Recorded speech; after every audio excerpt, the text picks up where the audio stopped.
नमस्कार. आवाज न्यूझीलँडच्या निवडणूक विशेष या कार्यक्रमात आपलं स्वागत.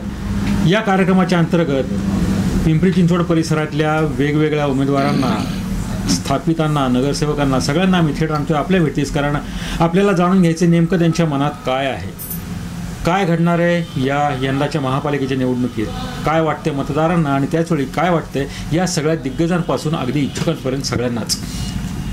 आज आपल्या भेटीत झालेत या परिसरातील बहुचर्चित असलेलं असं एक व्यक्तिमत्व आजमबाई पानसरे.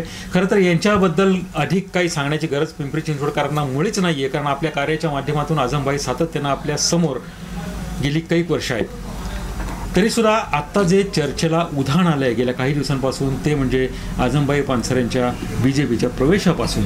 नेमकं काय मनाची अवस्था होती आजमबाईंची, कारण इतकी वर्ष राष्ट्रवादी सातत्यानं काम केल्यानंतर, राष्ट्रवादी पक्षाशी एकनिष्ठ राहिल्यानंतर आपलं स्वतःचं घर सोडताना माणसाच्या मनात असलेली खंत ही चेहऱ्यावर जरी दिसत नसली तरी मनात कुठेतरी असतेच. ही खंत अगदी मतदारांच्या मनात सुद्धा असणार आहे. काय घडलं होतं नेमकं त्या क्षणाला थेट जाणून घेणार आहोत आपण बाईंकडून. बाई, काय सांगाल त्या क्षणाच्या अवस्थेबद्दल? 1986 पासून मी पिंपरी चिंचवडच्या राजकारणामध्ये मी आहे. 86ला पहिल्यांदा मी निवडणूक लढवली. सुरुवातीच्याच काळामध्ये काँग्रेसच्या माध्यमातून आणि नंतर राष्ट्रवादीची स्थापना झाल्यानंतर राष्ट्रवादी पक्षामध्ये जवळजवळ पिंपरी चिंचवडचे आम्ही सर्वच जण राष्ट्रवादी पक्षामध्ये त्यावेळेस प्रवेश केला. तर थेट आत्तापर्यंत आम्ही पवारसाहेब असतील, अजितदादा असतील यांच्या माध्यमातून पिंपरी चिंचवडमध्ये काम करण्याचा प्रयत्न केला, काम करत होतो. हे करत असताना गेले बरेच वर्षापासूनचा मला जो अनुभव येत होता की महानगरपालिकेच्या निवडणुकीतनं जे नगरसेवक निवडून येत होते, विशेषतः आमच्या ह्या पट्ट्यातनं पिंपरी मतदारसंघात काही अंशी भोसरी देखील, त्यात साधारणपणे चिंचवडच्याच पट्ट्यामध्ये अधिक पदांचं वाटप झालेलं तुम्ही जर पाहिलं, महापौर असेल, स्टँडिंग कमिटी चेअरमॅन असेल, ही जी महत्त्वाची पदं महानगरपालिकेतली त्या पट्ट्यात गेली. आणि अर्थात त्याच्यात अधिकार सगळ्यांचा आहे. त्यांना दिलं म्हणजे चुकीचं केलं आहे आणि आम्हाला दिलं असतं तर बरोबर केलं आहे इकडच्या लोकांना, असा त्याचा अर्थ होत नाही. परंतु सर्वसाधारणपणे अशी अपेक्षा असते की प्रत्येक परिसरातला माणूस त्याला त्या पदं त्या ठिकाणच्या लोकांना मिळावी. उदाहरण द्यायचं झालं तर आज भोसरीतल्या एखाद्याला जर स्टँडिंग कमिटी चेअरमॅन केलं तर पुढच्या वर्षी साधारणपणे पिंपरी किंवा चिंचवडचा असतो. दापोडीला कुठलं पद गेलं तर मग निगडी, पिंपरी ह्या भागातल्या, मग चरोली. म्हणजे सांगण्याचं तात्पर्य एवढंच की पद देत असताना सगळ्या शहराचा समतोल राखला जाईल. प्रत्येक एरिया वाईज म्हणजे त्या विभागाला प्रतिनिधित्व मिळेल आणि पदाच्या माध्यमातून विकासाचं काम देखील चांगल्या पद्धतीने होत असतं. हा त्याच्या मागचा खरा हेतू असतो. आणि हे होत असताना ह्याच आमच्या पट्ट्यामध्ये पदं मिळत आम्ही अपयशी ठरलो किंवा जाणून बुजून टाळलं. त्याच्यामुळं हळूहळू ते एक मनामध्ये प्रत्येक वेळेस असं वाटत होतं की आपल्याला कुठेतरी डावललं जातं आहे आणि ती एक मनात कायम खंत राहिलेली, ह्याच्यावर काहीतरी केलं पाहिजे, ह्याच्यासाठी काहीतरी तोडगा काढला पाहिजे. कारण निवडून येताना प्रत्येक माणूस पूर्ण ताकदीनिशी निवडणुकीला उतरतो आणि निवडून येतो. आणि निवडून आल्यानंतर माझं असं म्हणणं आहे की साधारणपणे प्रत्येक नगरसेवक हा तोला मोलाचाच असतो. निवडून येऊस्तोपर्यंत ठीक आहे, पण निवडून आल्यानंतर प्रत्येकाला वार्डात ताकद कस लावून इथं आलेला असतो. निवडून आल्यानंतर प्रत्येकाला समान वागणूक मिळाली पाहिजे. मी देखील आता एक जुनी आठवण तुम्हाला सांगू इच्छितो की काही वर्षापूर्वी तानाजी खाडेला उमेदवारी द्यावी म्हणून मी सांगितलं होतं. हे सांगत असताना तोही पक्षाचाच आहे, म्हणजे बाहेरचा नाही आहे, पक्षाच्या तिकिटावर निवडून आलेला आहे. आणि मी त्यावेळेस असं बोललो होतो की आता आपण सलग प्रत्येक वर्षी ओपनच्या कॅटेगरीतल्याच माणसांना आपण पदं दिलेली, तर एक SCच्या पण कॅन्डिडेटला आपण हे महत्त्वाचं पद द्यावं. आणि ते तिथनं ते थोडंसं ठिणगी पडली म्हणा किंवा खटकलं, पण तेव्हापासून थोडीशी सुरुवात झाली आणि त्या गोष्टी वाढतच गेल्या. दुरुस्ती तर काय अजूनही झालेली नाही आहे, परंतु अशा छोट्या छोट्या गोष्टीतनं मग हळूहळू थोडेसे मतभेद किंवा माझं पक्षाविषयी थोडंसं नाराजी वाढत गेली. पक्ष म्हणण्यापेक्षा कार्यपद्धती तिथली जी आहे ती त्याच्यावरती थोडीशी नाराजी वाढत गेली आणि मग मी निर्णय घेतला की भाजपमध्ये जाऊन भाजपत प्रवेश करून त्या पक्षाच्या माध्यमातून काम करायचं.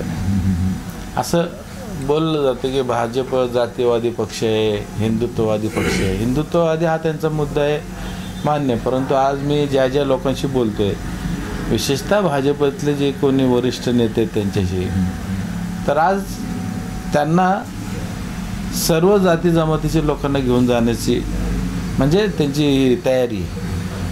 आणि आज जर ते स्वतःहून आपल्याकडे येत असतील आणि सगळ्याच जाती धर्माच्या लोकांना समान न्याय देण्याचा जर त्यांचा प्रयत्न आहे आणि ते दिसतंय, त्यांना खूप करायची इच्छा आहे की आमच्याकडे जरी लोक आली, म्हणजे सगळेच, मराठा समाज असेल, मागासवर्गीय समाज असेल, अल्पसंख्याक समाज असेल, सगळेच हे जर आले तर ते निश्चितपणे एक चांगलं काम करण्याची त्यांची तयारी. आणि मला वाटतं सगळ्या देशांनीच आज भाजपला निवडून दिलेले आहे, तर महाराष्ट्रात सुद्धा निवडून दिले, तर आता महानगरपालिकेच्या निवडणुकीमध्ये सुद्धा आपण त्यांना साथ देऊया. बघू, आत्तापर्यंत काँग्रेस राष्ट्रवादीवर राहिलं, आता भाजप काय करते ते आपल्याला कळेलच. ही जी आता पुढची तुमची वाटचाल तुम्ही आता योजलेली आहे, एकीकडे म्हणजे राष्ट्रवादीत असतानाचा हा जो अनुभव तुम्ही सांगितलात की पदं मिळण्याची अपेक्षा असताना पद नाही मिळालं तरी सुद्धा मनाचा मोठेपणा दाखवून तुम्ही ते स्वीकारत गेलात. आज ना उद्या कुठेतरी कदर होईल ही अपेक्षा तुमच्या मनात असताना सुद्धा तुमच्या मनाचा मोठेपणा तुम्ही दाखवत गेलात,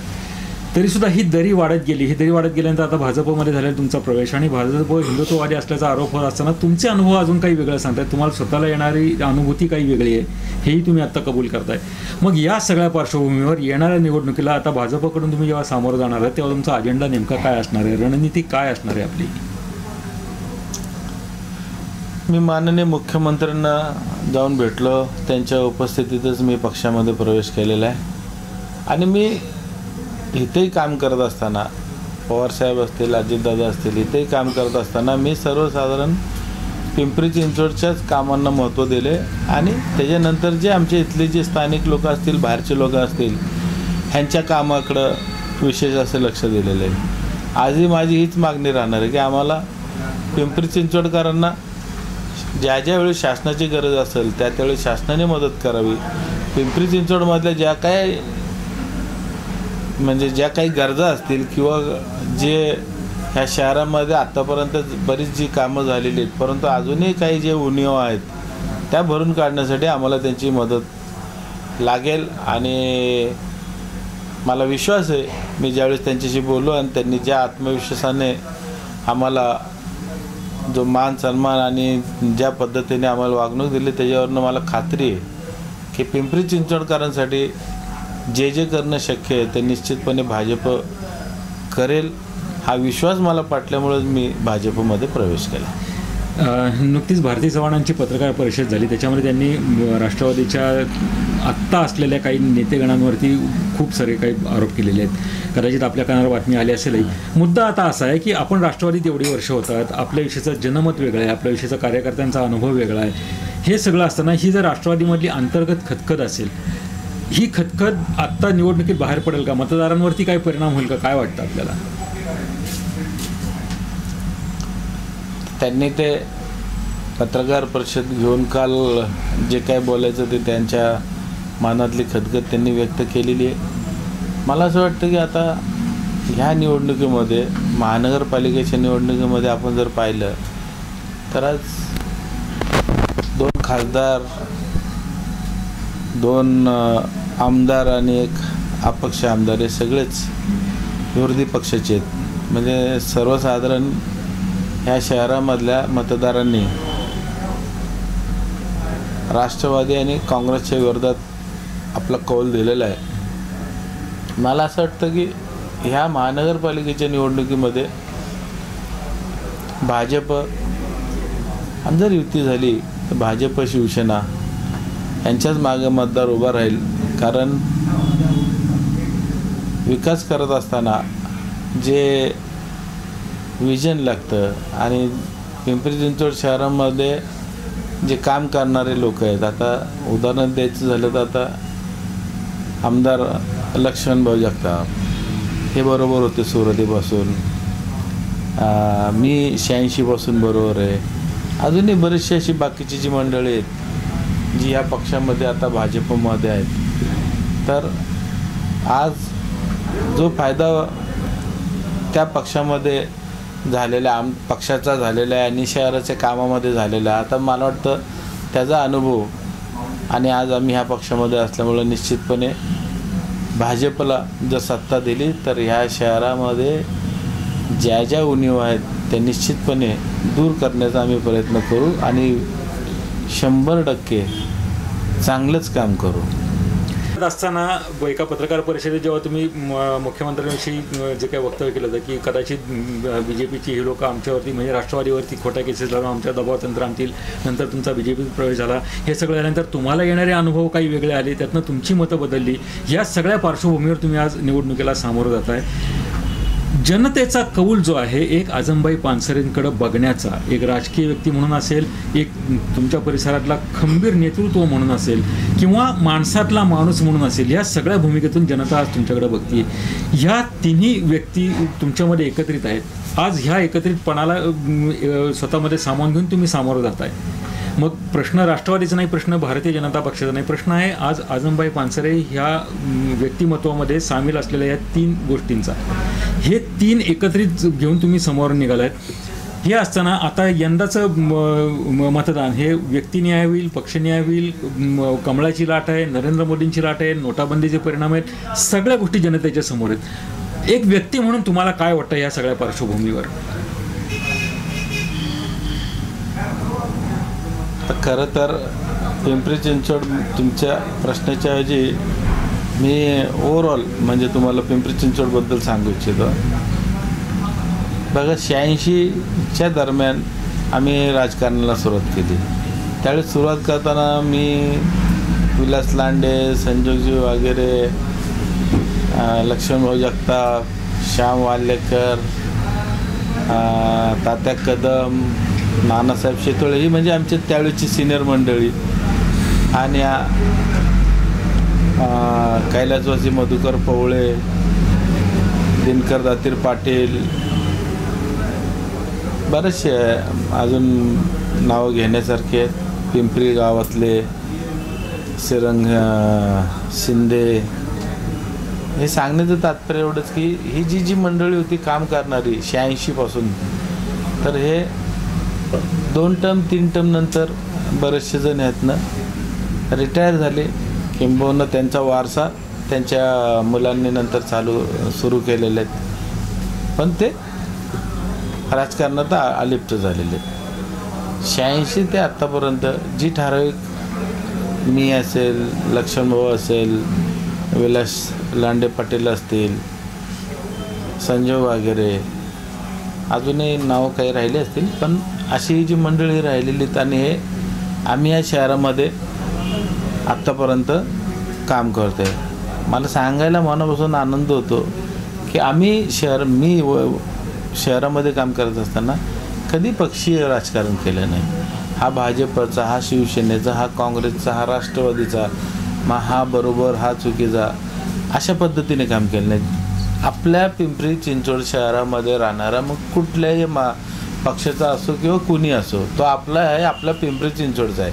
आणि कुठलंही काम करत असताना हे काम आपल्या पिंपरी चिंचवडचे, आपल्या शहरातले, मग तिथं कुठलेही पक्षीय मतभेद न आणता कोणाच्याही परिसरामध्ये, कोणाच्याही वार्डामध्ये किती का मोठं काम असेल तरी त्याला कधी विरोध केला नाही. का तर शहराचा विकास करताना एक अंग चांगलं झालं आणि एक अंग चांगलं नाही झालं तरी ते संपूर्ण विकास झाला असं म्हणता येणार नाही. आणि त्याच्यामुळं कधी या शहराचं काम करत असताना कुठल्याही परिसरामध्ये काम होत असेल तर पिंपरी चिंचवडमध्ये होते एवढंच विचार करून आम्ही त्याला पाठिंबा दिला.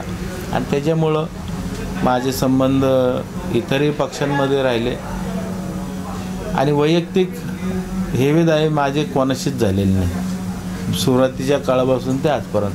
पर्सनल भांडणं, पर्सनल काहीतरी वादविवाद असे काही झाले नाही. जे काही झालं असेल मतभेद किंवा काय तर ते महानगरपालिका आणि महानगरपालिकेतल्या कामकाजामध्ये. वैयक्तिक असं माझं आणि हे अमुक माणसाचा वाद झाला काही व्यवहारामुळं किंवा कशामुळं, माझं असं एकही उदाहरण नाही. कोणाशी माझं कधी कुठल्याही पक्षातल्या माणसाची वाद झाले नाही. त्याच्यामुळं मला वैयक्तिक कुणीही बोलू शकणार नाही की बाबा अमुक कामामध्ये आजमने असं केलेलं आहे. त्याच्यामुळं माझे सगळ्यांशीच चांगले संबंध राहिले. आणि मला वाटतं आत्तापर्यंत मी मागासवर्गीय समाज असेल, अल्पसंख्याक समाज असेल, विशेषतः इथलं स्थानिक मराठा समाज, ह्या सगळ्यांशी माझे अत्यंत जिव्हाळ्याचे संबंध राहिलेले आहेत. आणि ह्या आत्तापर्यंतच्या केलेल्या कामाचा, आत्तापर्यंत लोकांशी असणारे संबंध, ह्या सगळ्याचा उपयोग येणाऱ्या महानगरपालिकेच्या निवडणुकीमध्ये भाजपला जास्तीत जास्त कसं करता येईल याच्यासाठी मी मनापासून प्रयत्न करणार आहे. भाई, जाता एक शेवटचा प्रश्न. आत्तापर्यंतचा तुमच्या ह्या सगळ्या इतक्या मोठ्या कारकिर्दीमध्ये मग हा कुठल्या पक्षाचा आहे, मग हा कुठल्या जाती धर्माचा याचा विचार न करता तुम्ही कार्य करत गेलात. खरं तर हेच या प्रश्नाचं उत्तर आहे. पण तरीसुद्धा मी जाणीवपूर्वक विचारतोय की आत्तापर्यंत तुमची राष्ट्रवादीची असलेली एक मानसिक बैठक, म्हणजे यशवंतराव चव्हाणांकडून शरद पवारांकडून जे काही तुमचे संपर्क तुम्ही जे शिकत गेलात, आणि आता भारतीय जनता पक्षाची वैचारिक बैठक, या बैठकीत नाही म्हटलं तरी तुलनात्मक फरक आहे. अशा परिस्थितीत मतदारांच्या मनातली साशंकता तुम्ही कशी घालवाल? एक बघा, जसं वेळ काळ बदलत असतो तशी माणसंही बदलतात. पूर्वीची कामाची पद्धत भाजपची वेगळी होती.